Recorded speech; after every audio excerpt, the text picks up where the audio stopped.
என்னன்னே தெரியலங்க. இந்த ஒரு வாரமா ஃபேமிலிய ஒரு ரோஸ்டிங் பண்ணிடுச்சு. இந்த ஃபீவர், கோல்டு, காஃப் வந்து என் பையனுக்கு ஃபீவர், எனக்கு, எங்க ஹஸ்பண்ட்க்குன்னு எல்லாருக்குமே ஒரு வழி ஆயிடுச்சு. ஸோ எதுவுமே சாப்பிட பிடிக்கல. மார்னிங் ஷிஃப்ட் வேற கிளம்புறேன். ஸோ ஓட்ஸ் தான் குடிச்சிட்டு கிளம்புறேன். ஓட்ஸ் வந்து ரொம்ப கொஞ்சம் தொண்டைக்கு எதமா வெது வெதுன்னு குடிக்க நல்லா இருந்தது. வெறும் ஓட்ஸ் எடுத்தாலும் நல்லா இருக்கா சொல்லிட்டு அது கூட ஒரு சுண்டல் வேக வச்சு எடுத்துட்டு அப்புறம் ஓட்ஸுமே கஞ்சி மாதிரி காய்ச்சி வச்சுருக்கேன். அப்போ குடிக்கிறதுக்கு த்ரோட்டுக்கும் கொஞ்சம் நல்லா இருக்குது. அப்புறம் ஆஸ் யூஷுவல் வந்து ஒர்க்கில் தான் இருந்தேன். அங்கேயுமே என்னால் முடியலை. சரி டேப்லெட் போட்டதுனால இப்போ கொஞ்சம் பரவாயில்ல.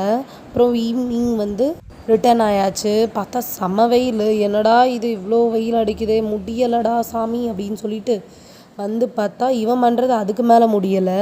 கொஞ்சம் கொஞ்சமாக நகர ஆரம்பித்து இப்போ ரொம்ப வேகமாக நடந்து ரொம்ப ஃபாஸ்ட்டான வேலையெல்லாம் பண்ணுறாரு. ஸ்விட்சில் போய் ஸ்விட்ச் போட்டுட்ருக்கான்.